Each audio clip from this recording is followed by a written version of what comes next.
Saudara yang dimuliakan Allah Subhanahu wa taala, hari ini yang paling mahal adalah integritas. Hari ini yang paling mahal adalah harga diri. Betapa banyak orang menjual harga dirinya karena ada yang lebih mahal dalam diri dia, dunia. Sedangkan kita mengatakan dunia beserta isinya hanyalah setengah sayap nyamuk. Begitu Nabi SAW mengajarkan. Berapa banyak orang berebut sayap nyamuk, berapa banyak orang mencari sesuatu hanya sayap nyamuk. Makanya orang beriman itu melihat dunia ini kecil saja. Kalau dapat tidak terlalu bahagia, karena yang dia dapat hanya setengah sayap nyamuk.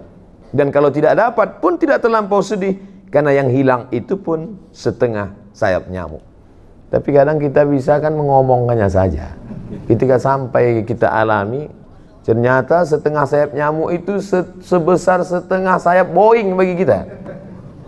Setengah sayap nyamuk, itulah dia gambarkan Nabi SAW. Dalam perumpamaan lain Nabi mengatakan, celupkan ujung jarimu ke tengah samudra, falyanzur bima yarji, angkat pandang apa yang melekat di ujung jari. Apa yang menempel di ujung jarimu, itulah dunia. Setetes, dua tetes. Apa yang tinggal, itulah akhirat beserta isinya. Jadi kalau ada orang terlampau mengejar dunia, maka dia hanya mengejar setetes. Kalau terlampau bahagia, bangga, sombong pada yang setetes. Tapi kalau dia sanggup mengatakan itu, aku tidak apa-apa, karena yang dapat itu juga setetes. Andai tidak dapat pun tidak terlampau sedih, karena yang hilang pun juga setetes. Tapi saya tidak ingin setelah kajian ini lalu semuanya meninggalkan dunia. Rapat pegawai KPK, gimana visi misi kita ke depan? Mohon maaf Bapak pimpinan, ini hanya status ini semua. Bukan itu yang saya maksud. Bagaimana mengecilkan dunia sehingga yang besar hanya Allah. Bagaimana melihat manusia ini semuanya kecil, jabatan, kekuasaan, harta benda, yang besar adalah Allah. Di sini kita membesarkan Allah, di sini kita mengagungkan Allah. Yang kita angkat kedua tangan sambil berkata, semuanya kecil, hanya Engkau saja yang besar. Allahu Akbar. Di sini di awalnya semuanya kita serahkan pada Allah. Inna salati wa nusuki wa mahyaya wa mamati lillah. Sebelum salam itu kita ulang sekali lagi, 4 kita serahkan pada Allah. At-tahiyatul mubarakatu salawatu thayyibatu lillah. Hanya orang yang sampai pada level ini saja yang salamnya dijawab oleh Rasulullah sallallahu alaihi wasallam.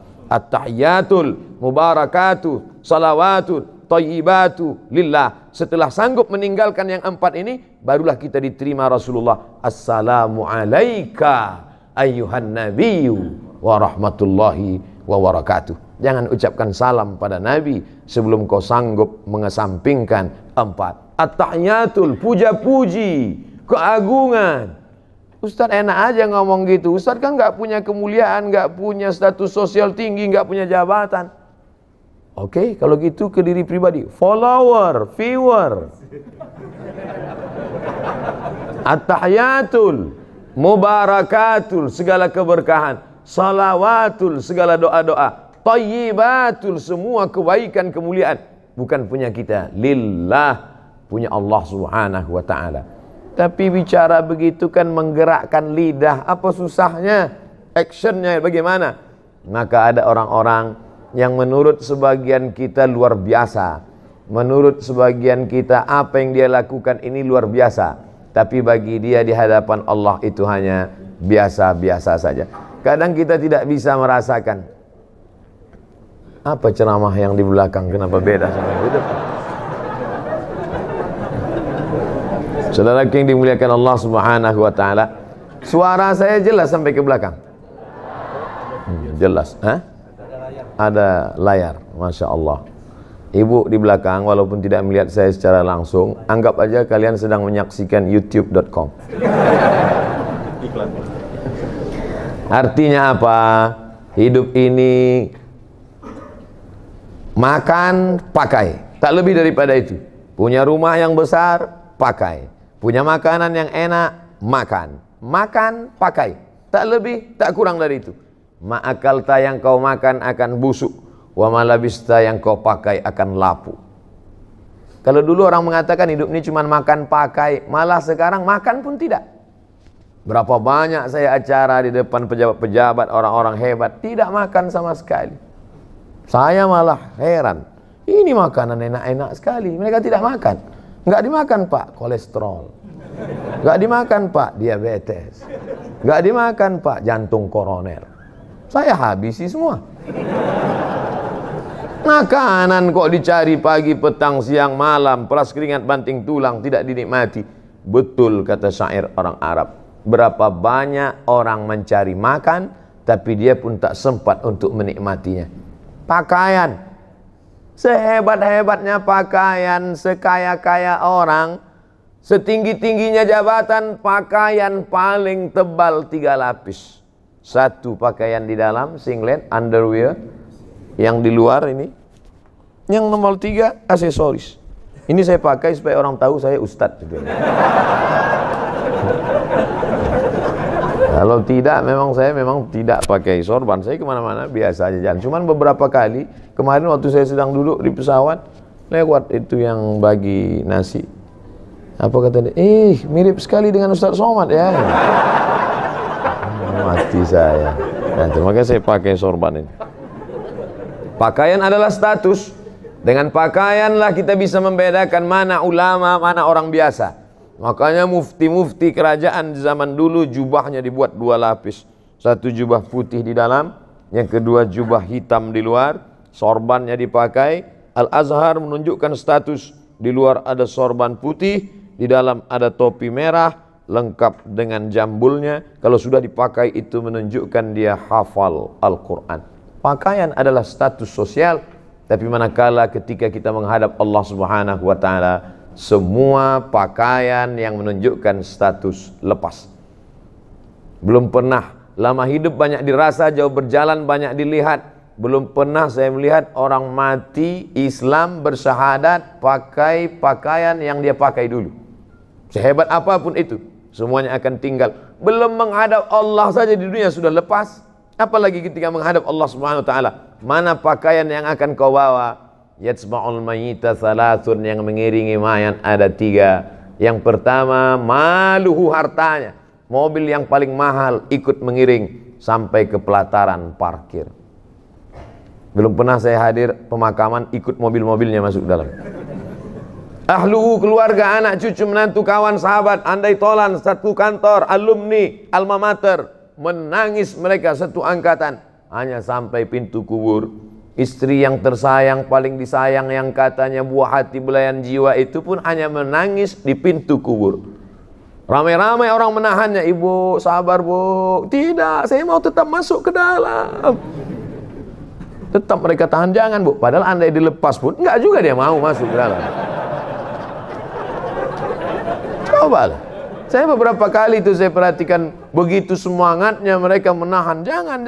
Saya diamin aja, biarin aja, nggak akan masuk dia ke dalam. Kita tahu kok itu action aja.